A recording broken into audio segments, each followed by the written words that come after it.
Good afternoon. Good afternoon, ladies and gentlemen, courageous and really engaged audience, because this is one of the last sessions on these 3 exciting days event. So I really appreciate that you have taken the time to stay with us and this very, very last and really intense event. I will start slowly with the housekeeping rules. The first thing I would like you to do is, if it is possible, to go to the app of the conference, where I will ask you to identify yourself, not so much, but just we wanted to get a bit of information, a glimpse of the audience today. So if you open the app and you select the name of this room, Galileo, you will be prompted with a question. Are you a representative of industry? Are you a researcher? Are you a policymaker? It will help us shaping better the event, the session. And also you will see that in a Slido there is another tab, questions and answers. We will not ask you to poll any question, but it would be a way for you, if you wish, to leave a message to us. We are going to ask you to put questions in there or statements, and maybe you can like or vote the ones that are there. It's another way for us to gather your input. And why do I say that? That's extremely important. For those of you that were with us at the beginning of these 3 intense days, you may have heard our Director General on the basic goal of these days. For us, this is a learning and a listening exercise. We are here not to tell you about everything about the co-design. We're not here to tell you everything about the strategic planning. We're here to listen to your input.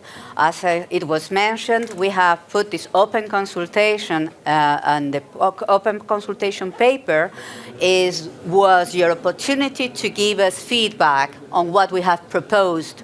This event, the EU Air Days, it's another way to give us your input on the impact, and we would still have an opportunity to gather additional input, not only through these sessions, but also through the open consultation, which still is open. So please, if you haven't done so, which I doubt, but if you haven't done so, go and to the website and reply to this.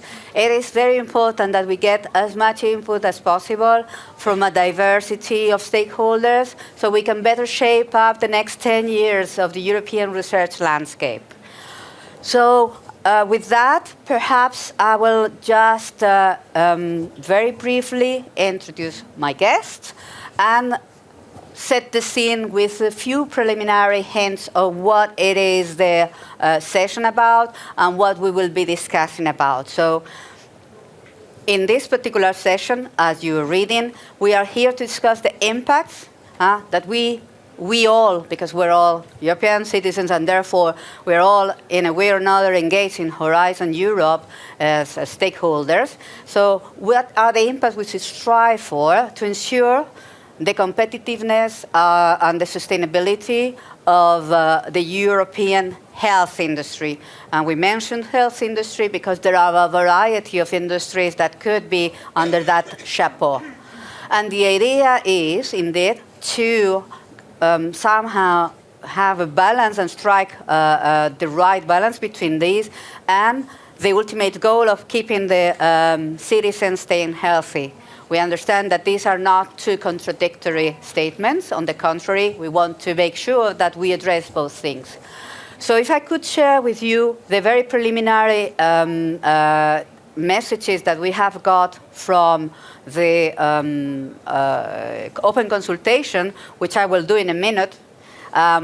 So these are the results of the preliminary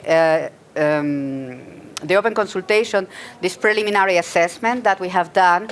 Bear in mind, please, with me, that there have been more than 6,000 persons or individuals or institutions that have replied, and as I mentioned, still open. So there are still a number of inputs that have not been analyzed. This is the very rough first indicative figures in which I can say just globally that health is one of the most appreciated areas where Horizon Europe is significantly, or is supposed to make a significant impact. So the citizens or the responders to the open consultation have indeed 36% have indicated that health is an important matter to them, where Horizon Europe can make a difference. And in here you can see what is the support for the different impacts of the cluster health. In general, all of them are positive. That's a fact. We also have to see, and we shouldn't shy away from that, to see that maybe the perceived less strong support, let me leave it like this, is precisely the last one on sustainable and globally competitive health-related industry in the EU. It is a fact. We're here to discuss, we're here to look into that, we're here to analyze the impacts of Horizon Europe. How can we address these matters? I'm here today accompanied by a couple of very distinguished guests that are going to help, on the one hand, sparkling the debate, and on the other hand, really making sure that every voice is heard and that we have a very lively debate.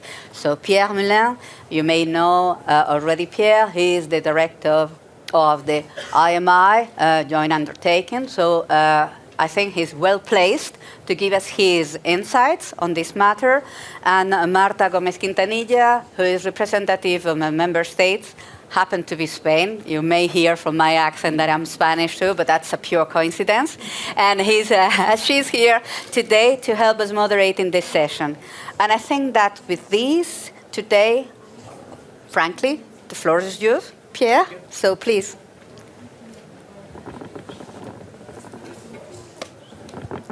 Good afternoon, everyone. Thank you very much, Pilar, for the introduction and the invitation. It's very nice to be surrounded by Spanish ladies, I have to say.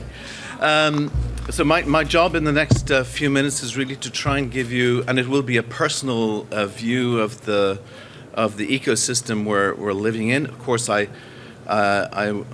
can't help but talk a little bit about public-private partnerships, but I'll do that in a minute. But just if we look at the whole landscape, in terms of the health industry footprint in Europe, it is a very important one, as you know. It employs 1.4 million people. And in terms of its R&D spend, it's around 45 billion euro per annum spent. So these are big numbers, and so very important for Europe. It's also the receptor for our world-class universities to see their new knowledge being translated and transformed into societal benefits. And that connection is my passion in terms of building public-private partnerships that allow us to do that in an accelerated way. Also, as Pilar pointed out, we want, of course, a vibrant industrial sector, but we also want that to be linked with the health of the European citizen. And this is at the heart of the Horizon Europe health program. And in order to make progress in that, as you know, our own health systems are strained today. They're strained financially because of the burden mostly of chronic diseases, and we need to change the norm here. And I'm hoping that in Horizon Europe we can make at least part of that change. And in so doing, I think there are, and this is my maybe oversimplistic view, look at the four main drivers that are driving change and that we need to go through in order to keep our populations as healthy as we can, in order to maintain the financial viability of our health systems. So the first one is, in course, indeed, science and technology. So the knowledge underlying mechanisms of disease and the biology of disease, which is still a huge challenge in some of the big ticket items we're talking about, whether it be mental illness, type 2 diabetes, et cetera, et cetera. And of course, taking into account the amazing change that's going on in the digital space. We've had lots of discussion already about artificial intelligence and data lakes and all of these things that will be used and will really be driving technology convergence among the actors, both on the private side and the public side. So that's the science and technology driver.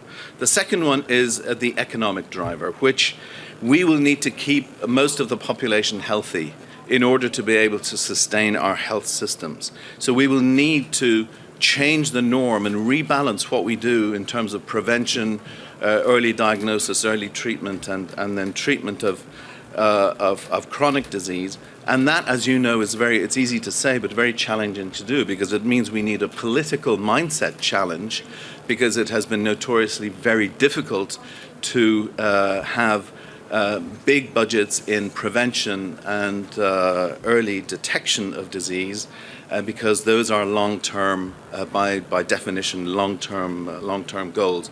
But in my opinion, extremely necessary in order for us to cope with the economic issues. So we need a much more holistic and personalized and making the patient both, or the citizen, I should say, not only the patient, but the citizen more empowered and accountable for their own health. And then the third one is, of course, the changing landscape of the epidemiology of disease. And because we're seeing much more lifestyle-driven diseases emerging, emerging or re-emerging infectious disease, because we're in a global world. All of the things around antimicrobial resistance, which has been a major topic, and I think will remain a major topic over the next few decades.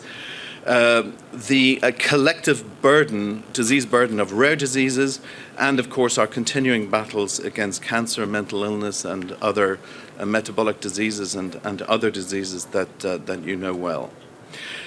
The fourth one, and I don't know, these are not in order of importance, because the fourth one is pretty important, and that is the role of the patient, or the role of the citizen patient. Because that patient voice and the citizen voice will get stronger and stronger, and will be, because they will be, the citizen will be better informed. They will be very digitally competent, and they will have the tools that they need in order to both remain healthy and then hopefully be able to tackle things before they become too severe. Now, in order to do that, we need lots of things going on. We need, of course, a great research infrastructure. We need our companies. We need the technology convergence. But we also need vehicles through which these things can get together. The stakeholders can meet. The platforms that provide the glue with which we can really create and accelerate the innovations that we desperately need at each level of the whether it is on prevention or early detection or treatment. So why should public funding be involved in industrial partnerships? And what we do, certainly in IMI, and I know in others, we mobilize these very valuable industry resources to work and incentivize them to work with public funding, to work on things that are of high risk. And whether they be market failures like antimicrobial resistance, where there is very little incentive for industry to play, we need to provide that incentive, and we need to have the public not only the great researchers and clinicians that we have in Europe, but also the SMEs, the regulatory bodies, the patients, the health technology assessment groups, the health economists. We need all of these people at the same table at the same time in order to progress.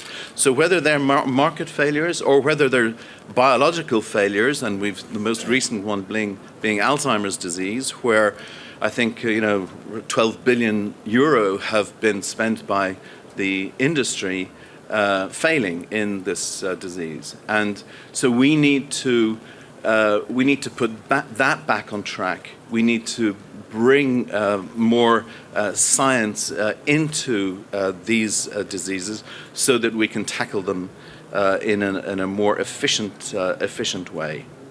So that balance of risk and reward is why public-private partnerships exist.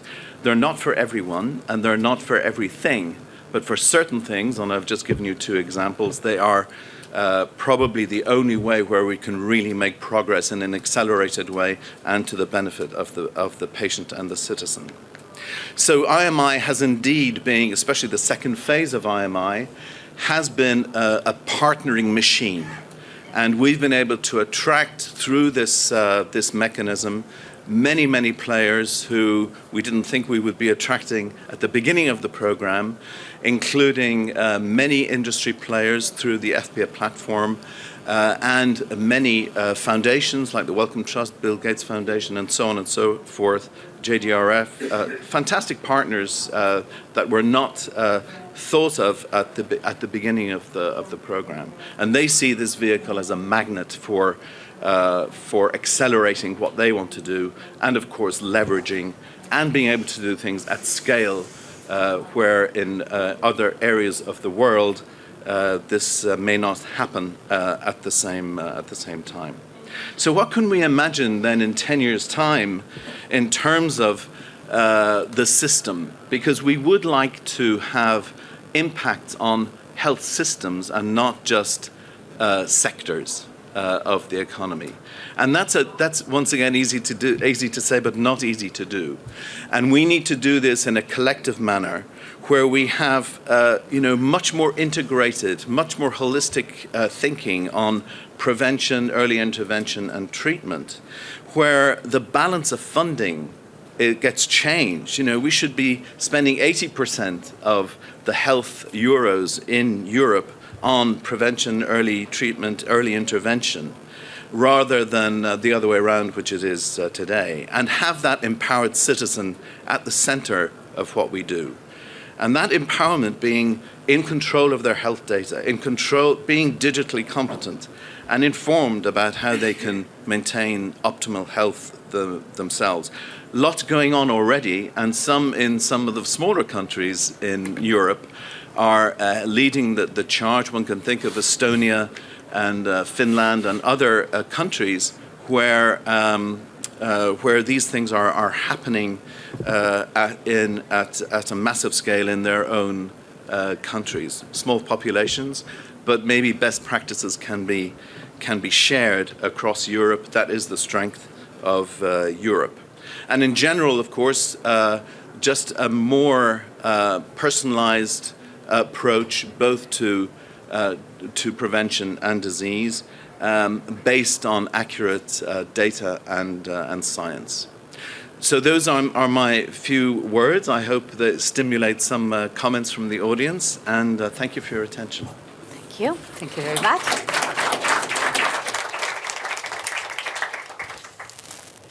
Reina.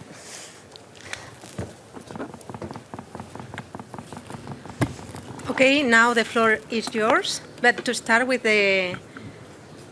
regarding and listening to your comments and statements, we have 3 questions for you. Mm-hmm. You see them? Okay. Well. Michaelis. The first one is, a number of stakeholders mention embrace digital technologies for health as an area for further attention. How do you think this should be addressed?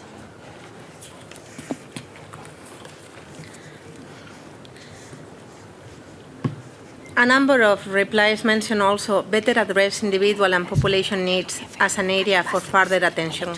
How do you think this could be done? And a third one is, a recurring point was how to better support SMEs, small and medium enterprises. How do you think this could be done?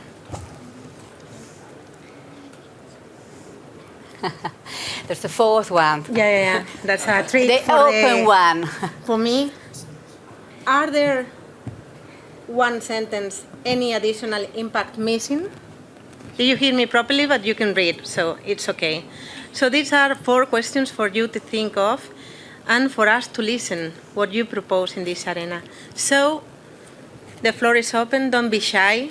We are in confidence. We are only web stream worldwide, so it is okay. Don't worry, nobody is going It's actually true. to know what you are They've saying. seen us everywhere. So, who's starting? Okay. Could you please identify yourself? If you don't want to state your name, but just at least what is your background or who you represent? Sure. My name is Anton Ussi. I'm from IATRIS, which is a research infrastructure based in Europe, performing translational research in medicine, helping people develop early stage medicines and diagnostics. And if we go towards precision medicine and combinatorial medicine and trying to bring in the digital era also into diagnostics, it means we're suddenly going to explode the number of different possible therapeutics and diagnostics. And already it's very challenging now at an early stage to sort out the bad research, to sort out the bad drugs, to sort out the bad diagnostics from the good ones early enough so that you don't spend 2.5 billion euros per drug brought to market. And this is just going to get worse and worse and more challenging as we go towards precision medicine.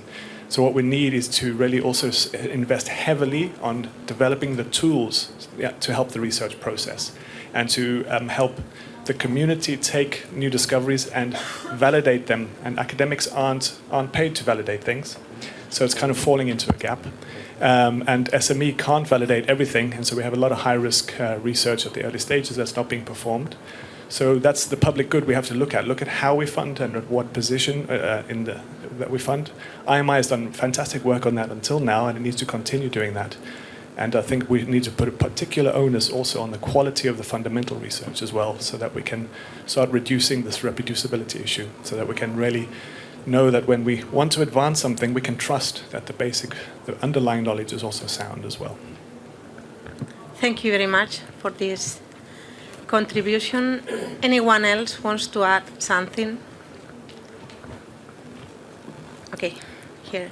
It's karaoke style, so just make sure you are near to the micro. Yes.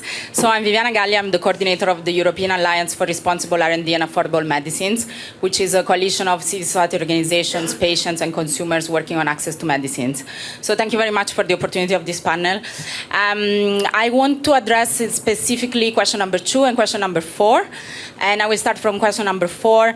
I think an additional impact that is missing, and it was missing also in the previous IMI, and also looking at the future of the partnership, is measuring societal impact of actually the EU public funding. And this goes to the partnership, but also generally to the Horizon Europe funding. And when I say societal impact, I want to exclude the usual economic impact, creating jobs, response, like answers to the societal impact, but really looking at how the health technologies that receive public funding are then accessible, available, and affordable for countries and for patients.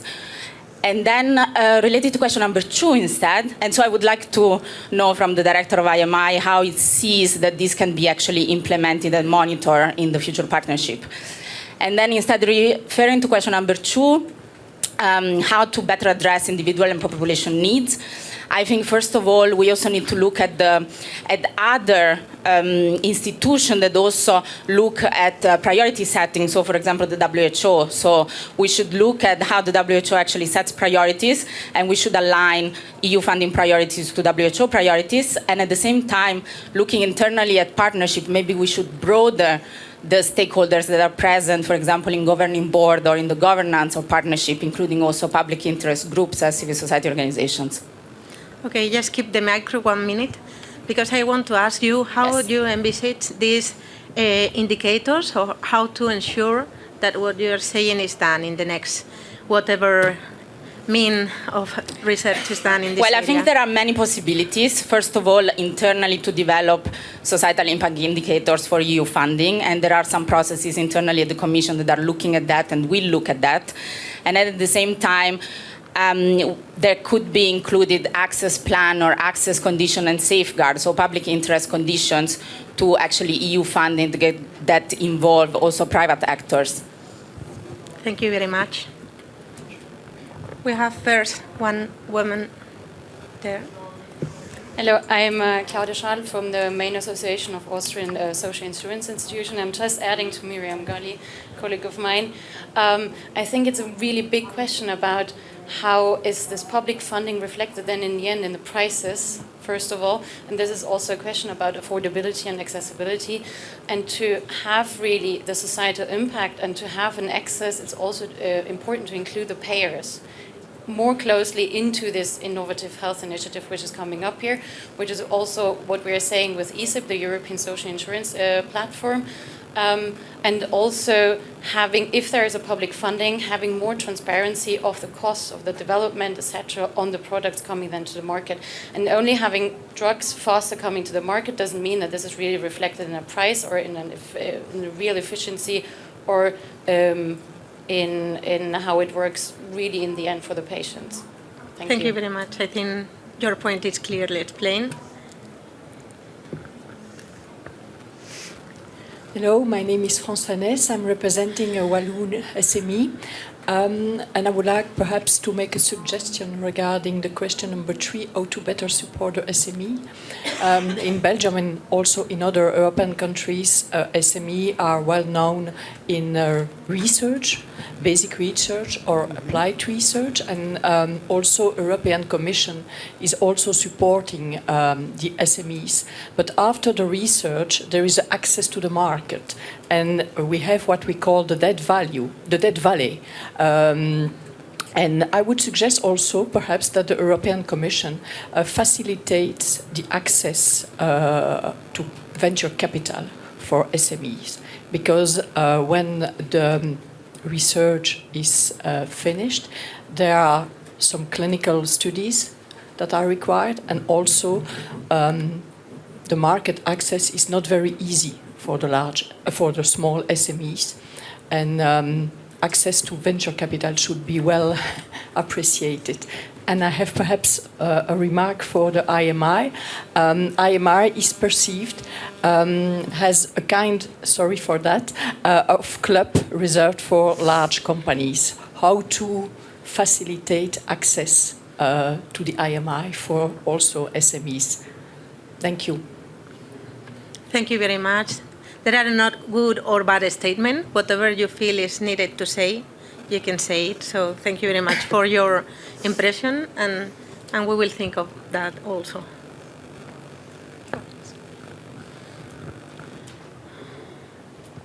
Hi, my name is Ruth Schmid, and I'm the chair of the European Technology Platform in Nanomedicine, ETPN. And I would like to say something to number 1 and number 3. To number 3, first, access to the market is one thing, but you need also already help before that. And maybe we could look at what ETPN has done for their SMEs for a long time with the translational hub, where we have an advisory board that helps to define the project for very early startups, SMEs and academia, and also helps them to kill. If it's not worth, then you have all the infrastructures to characterize, and you have the pilot lines for the scale-up. All these instruments are at the moment paid by European money. These are projects.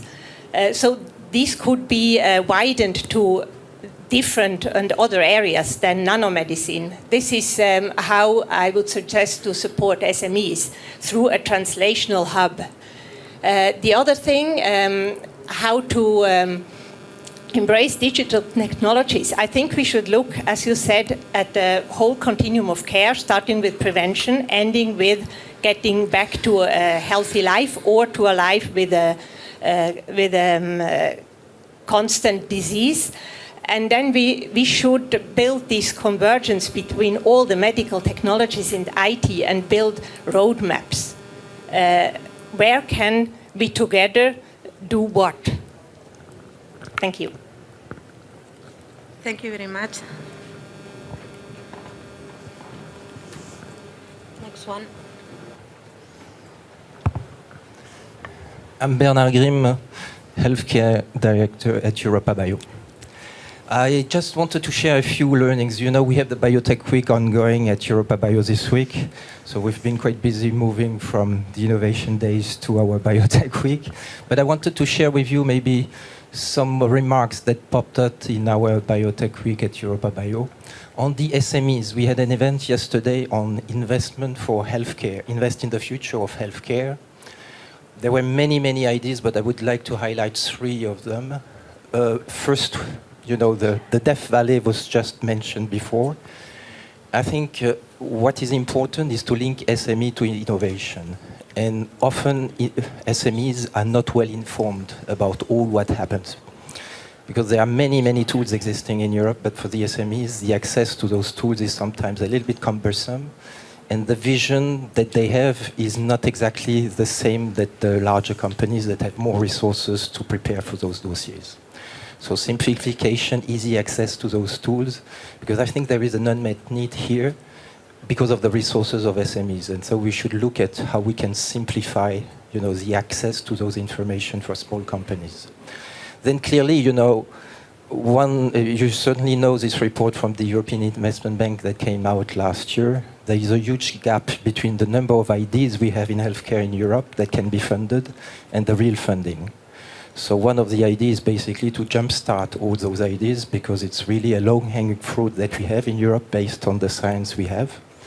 And we should see it there if we could increase the number of catalytic grants in this area. There is another one that came from the venture capitals. That is one that has been repeated quite often.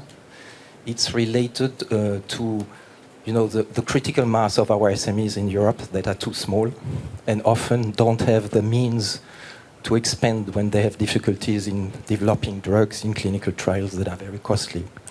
And so we were looking at tools that could help those companies to access, you know, and to have the right to fail a little bit more and fine-tune their research when they develop products.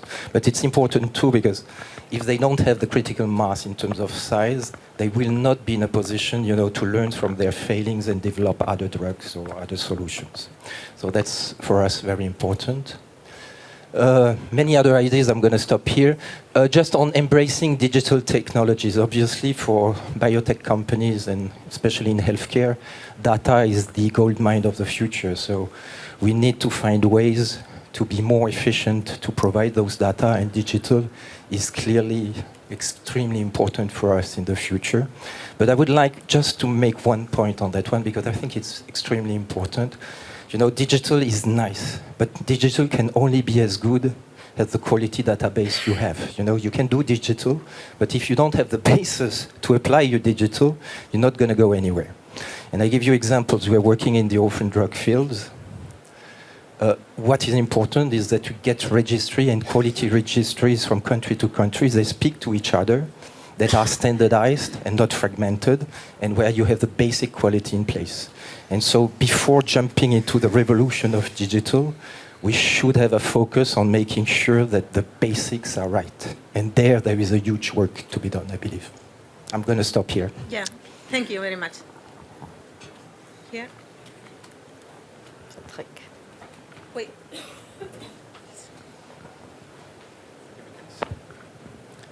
Yes, good afternoon. I'm Patrick Boisseau from MedTech Europe, the trade association of MedTech and IVD industry. I would like to add my comments on the number 1 and number 3. I will start with the SMEs. Or you know that in the MedTech sector, most of the innovation is taking place in startups and SMEs, and less in large companies. Large companies, are, let's say, bringing to the market or over the regulatory pathway and then to the market most of the innovation. But innovation is starting in SMEs. And But you know that maybe except for the SMEs based in Belgium, you know, for any startup based in Europe, it's very difficult to participate in European activities because just spending one day in Brussels is already too much for their crazy life. So the way we are approaching it is, let's say, not to wait for them to come to Brussels, but to go to reach them in their regional ecosystem. And I personally strongly believe that, let's say, the regions and depending on the country, it's called competitiveness clusters or medtech clusters could play a role because they can interact, let's say, daily with their SMEs and bring their, let's say, the support they need to bridge the gap between their local ecosystem and the bigger market if they are looking for large markets. And then to the question number one, the digital technologies. Of course, when people refer to digital technologies, we always think about, let's say, the GAFAM. But I didn't make the survey, but probably in all the major companies in the healthcare sector, there is already a chief digital officer. It means that this is not two separate worlds. It's already, in all these companies, you already have, let's say, a digital officer. And it means that I would say it's not so much a technical problem today. All, let's say, the framework conditions should be, let's say, refined in terms of, let's say, social acceptance, cybersecurity, ethical aspects, and regulation, by the way. So I think these are, let's say, these aspects which should be collectively addressed. And it brings me to my last word. I think I call it future PPP on health, you know, should, let's say, embrace those stakeholders from, let's say, the early people doing early research up to the market access. So it means all along the value chain, you know, the stakeholders should bring their ideas and should listen also to the ideas of others. So it's not to have, somebody mentioned a closed club or something around this. You mentioned maybe this. Okay, so just to make sure that everybody understand the mechanism and can actively participate. So this inclusiveness should be, let's say, part of the design of this new initiative. Thank you for your attention. Thank you very much.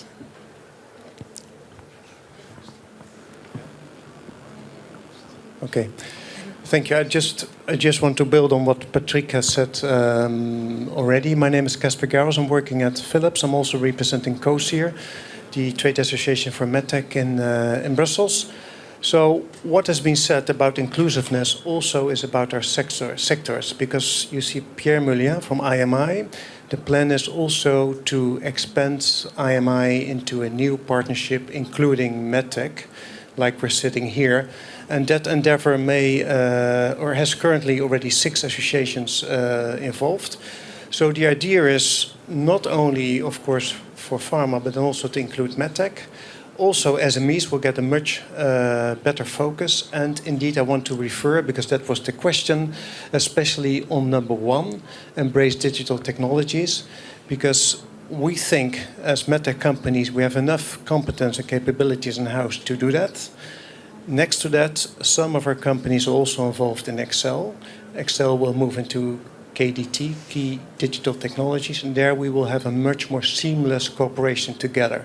So my plea is, this is about collaboration. This is about collaboration in the health sector, which we haven't seen before, breaking down these silos, really also focusing on digital technologies together, and then bring meaningful solutions for the patient much earlier on the market than we have done today. So the baseline for me is scaling, including large companies and SMEs, and of course, academia. Thank you very much. First, one in the back, and then... Hello, Lucia Monaco. I'm the chair of Erderka, the International Rare Disease Research Consortium. I bring the topic of rare diseases here because here the issue of bringing results from the academic arena into development for companies, by companies and SMEs, is all the more difficult due to the rarity of the diseases. And what is needed are instruments to bridge the gap and to overcome the valley of death. There is much knowledge, much instruments that are built within the academic world, and there are resources in the industrial world. we need to find ways to match these competences and this knowledge in a way that a viable model for developing results for rare disease patients is found. Okay, just keep the micro one moment, because you are talking about new instruments. You have some idea on how these new instruments could be? Or we need to think of new business models, basically, because there is a huge need to de-risk research at the academic level, so that results that are academically valid are also valid for a company to undertake research and development, and to consider that the risk is affordable. So, and validating preclinical proof of principles that get to the publication level, but are not of the required quality for a company to develop. That is a very delicate step that should be addressed. okay, thank you very much. Here, and then. Thank you. I'm Magda Chlebus from FPIA, and representing today also our specialized group on Vaccines Europe, which wouldn't surprise you that we think that whatever research we do should cover the entire continuum of care, from prevention, early interventions, treatment, but also health management, and that's really important. That's what we would like to achieve, and that should be one of the impacts that we are looking for. Now, looking at questions 1 and 2 in particular, I think that the response would be, in first, understanding that industry is part, big industry as well as small industry, is part of the ecosystem. It's only by connecting industries and academia, and then somebody said very rightly, payers who are on the demanding side, as well as patients and regulators, we are going to make a difference. So bringing down silos and putting people together, doing that glue that Pierre was talking about, is really important. And encouraging industry participation in particular, making it maybe not easy, it would be too bad to say, but making it easy in a way for industry to come with their in-kind contributions, because that would make a difference.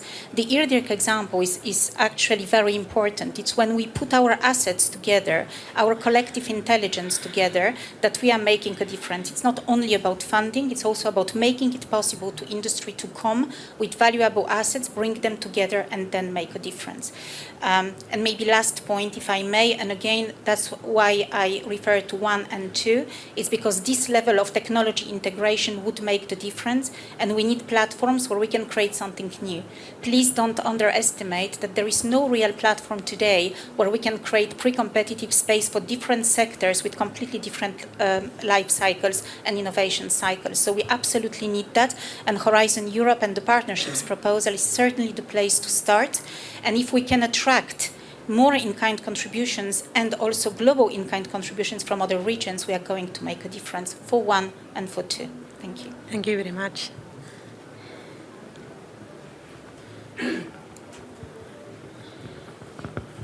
Well, Klaus Michael Wertinger, I'm from Münster, Germany, and I was a little bit involved in the ESTER initiative, which was part of the track.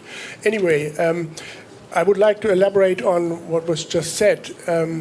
I think what is missing here is also the question, how does the Commission actually wants to kind of accompany the development we see in industry? Industry is now kind of merging the different areas in this PPP, and I'm extremely happy about this. Now, my question is, how does this PPP relates to the cluster health and also to the partnership of systems research? I mean, there are different initiatives within the EC, and when we talk about tearing down sectors, the industry now has taken kind of the lead in doing this, which I'm very happy about. Now, is the EC also ready to do this in their own kind of environment to put together these different initiatives on health, to have this holistic concept you were talking about, and I think which is absolutely necessary to prepare patients, the society, but also industry and the funding systems, and not to forget regulations, because regulations have to merge pharma, medtech, IVD, but not also all the data regulations which come into place. So it's a huge effort, and the question from my side is, how is the EC prepared to putting all this together in their own environment and their own ecosystem? I think we are not ready to answer questions now. And yes, as it was mentioned, I take note of this, but in your view, how can this be done? How should this be done? What are the mechanisms that you would like to see in place that can help happen, making this happen? Make a proposal. Yes. The micro is back. Well, to be honest, the EC ecosystem is too complicated for me to make a good proposal. But I think at least having, talking to each other, like DG Connect, DG RTD, DG Health, are 3 DGs which should be heavily involved, and not at the top level, but also at the workers level, just to synchronize the projects. And if I see program committees, on different technologies and different healths and all these kind of stuff, so we have to think about merging maybe also program committees in a way that it makes sense and really accommodates the convergence of key enabling technologies with digitization, because that's a challenge from a research point of view. But on top of that, regulation, business, new businesses, not only in industry but also in health insurances, is a big issue. Thank you very much for your question and your answer. First, there. Hi, hello. Francesco Florenzi from BBMRI ERIC, one of the research infrastructures working in Europe. If I can pick up from the colleague who just spoke, and I'm speaking also with, keeping in mind my previous job. So I'm answering at question number 2. Maybe it's difficult from an, let's say, I would say administrative, but political and also procedural process to actually connect all the programs and all the parts of Horizon. We know how complicated the negotiations are, and we know how complicated the program is. But IMI, with its IMI stakeholder forum, has shown that actually it can bring a lot of people together, including patients associations and research infrastructures and other organizations as such. That's not the case for all the other programs of Horizon 2020. So that could be a good place to start to facilitate actually the exercise like the one we're having right now, where actually the stakeholders can come and speak and provide this holistic view. I'm thinking mostly at the mission on cancer, for example, which must be linked with the next PPP. And only industry is the one that will be able, in the end, to provide the innovation and the results the mission wants to see. So I don't know. I don't have an answer on how the next PPP will be linked to the mission. But if the two of them have to succeed, at a certain point, you need to bring all this together, stakeholders together, to figure out a way. The stakeholder forum was a good example. Maybe we need something a bit bigger that would include also the clusters, health, and connect together. From our perspective, if I think of patient organizations and other organizations like us as well, we don't really have the resources to follow all. I mean, it's great when you want to speak with us, but it's also more helpful if there is a concentrated approach from the Commission. Like this. This is a wonderful example. We need more of such initiatives. Thanks. Okay, thank you very much. Don't keep your answers to the last minute because we have only 5 minutes left. So just say what you have to say now. Then you have the APP and Slido and people still live after these Research and Innovation Days. But it is a good opportunity to say it loud. So go to the point because I am sure that there are still some comments to be said. There was one here.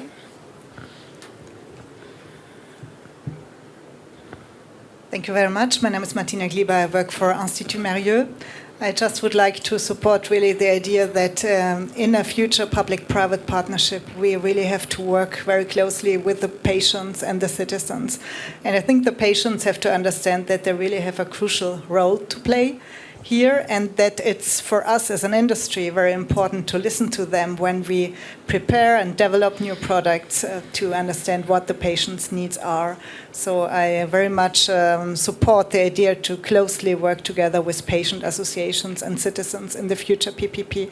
And the other point I wanted to make is that it's important to think also about how to improve the access of innovative products to the patients. And I think that studies like value demonstrate the value of new tools and the value they bring to the patients and to the health systems is very important. So also health economic outcome studies and so on that need to be part of a future PPP. And except from the PPP, I would like to support also the instrument that you have set up at the Commission of Innovation Procurement. And I think this is really interesting for us to help increase the access of innovative products to patients and to countries. So I think this is something that you probably should keep. Thank you. Okay. So who's next? Come on, don't speak at the... Oh, okay. yes. Yes. The back. Thank you. I'm Valentina Stramiello from European Patients Forum. Mine is just a general comment because I heard a lot about involvement of patients, and so I feel concerned. So the general comment is that we are very happy to see that there is a changing culture when it comes to patient involvement in research projects. But still we are not there when it comes to the efficient and meaningful involvement. So mine is a call to make sure there is a change, a radical change in the way other partners perceive patient involvement. Often it's still tokenistic, it's still not very meaningful.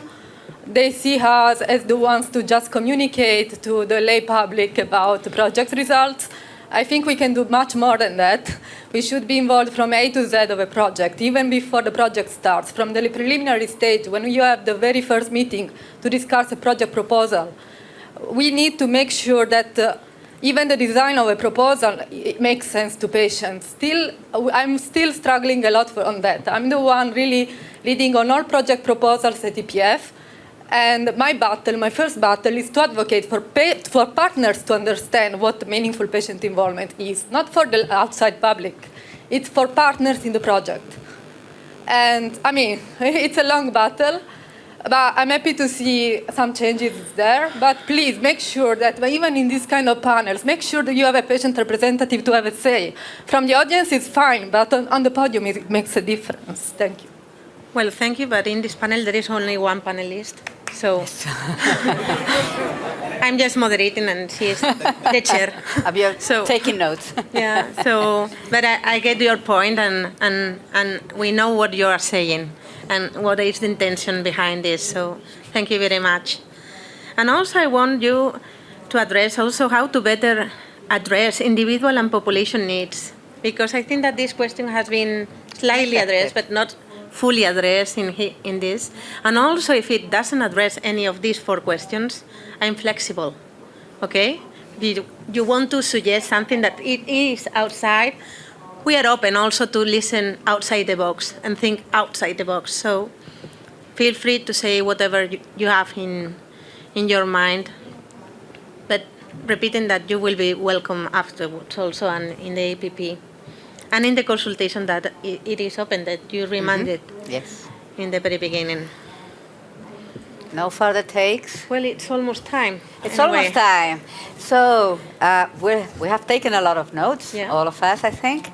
Maybe if I could ask Pierre and maybe also Marta, please, what is your, if you were to tell the people in your back to office notes, what would you tell your colleagues? What were the main take-home lessons or messages that you have resonated with you or that you have heard from our audience? Okay, if I may start, if you're okay. For me, what is behind many participants is that all actors should work together better and with more information for everybody who's doing what, What can I do? How can I access the funding or the help of, or the support? Communication, that is not the same as information, and also coordination. So I think these three words will help with the working together. Very good. Thank you. Yeah. Thank you. So I have made a lot of notes. So I'll talk about three things. The first one is SMEs involvement, and indeed, I think there's been a certain set of SMEs that have worked with IMI and not others, and we've done quite a big analysis of this. And it looks as if, platform type service SMEs on scientific platform type SMEs have been much happier in the IMI world than others. So I think we need to bear that in mind for the future. We already have, I think, 250 SMEs involved in IMI, but I know that it has been challenging for others to join, so we need to look at that. The second thing is the access and pricing. This is, of course, a huge societal issue. In IMI, in the current IMI, 90% of what we do is pre-competitive. It's not working on drugs. It's accelerating, using tools, and so on and so forth. There are two exceptions to that, where we have done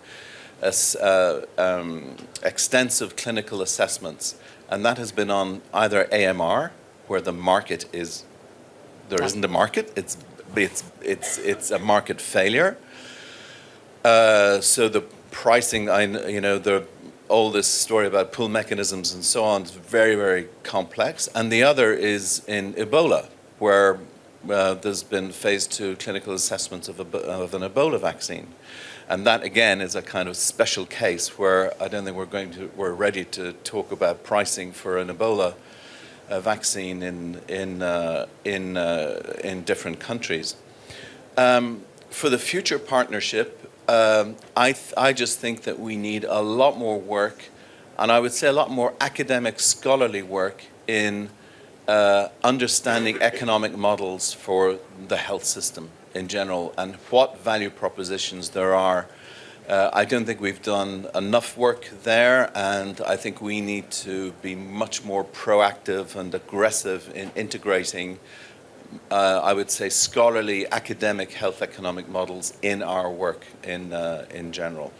And the third one, which was brought up by several people, is why are we not more connected or using things that exist already? We heard about the nanotechnology platform, we heard from Francesco, we heard from Anton, and it's true that we need to, we acknowledge that we would be much better off if more dots were joined around those important European infrastructures. We're already doing quite a lot with Elixir and others, and we're talking to the others a lot.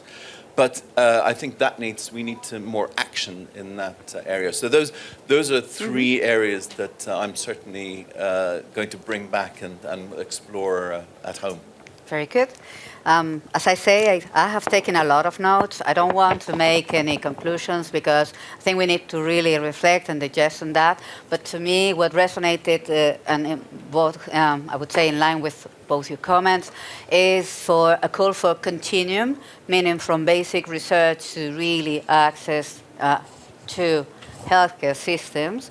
Also a plea for inclusiveness and openness in the governance, to include academia, to include healthcare organizations and payers, patients, civil society, so that we have a model that is inclusive upfront and meaningful. I take the note of the efficient and meaningful, and also to make sure that we accompany the process from the beginning to the end, making sure that at every single stage we also make the best possible use of different instruments and different existing initiatives, so they are talking together, working together, and being more closely related.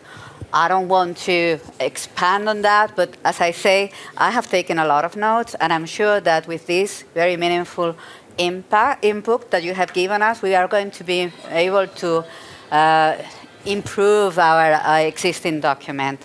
So I just would like to thank you all to bear with me this very last session we have on health. I'm also very happy to have been the spokesperson of a terrible, really, team that is here today with me and that have done the most of the job. I'm only here representing them. I'm very grateful to them, and I'm really grateful for all your input. Please, please, if you haven't done so, go again to the on-pack consultation, tell your people you know, tell your partners, your stakeholders, that we are really ready and eager to listen to them, and well, enjoy the rest of the event. Thank you very much. Thank you.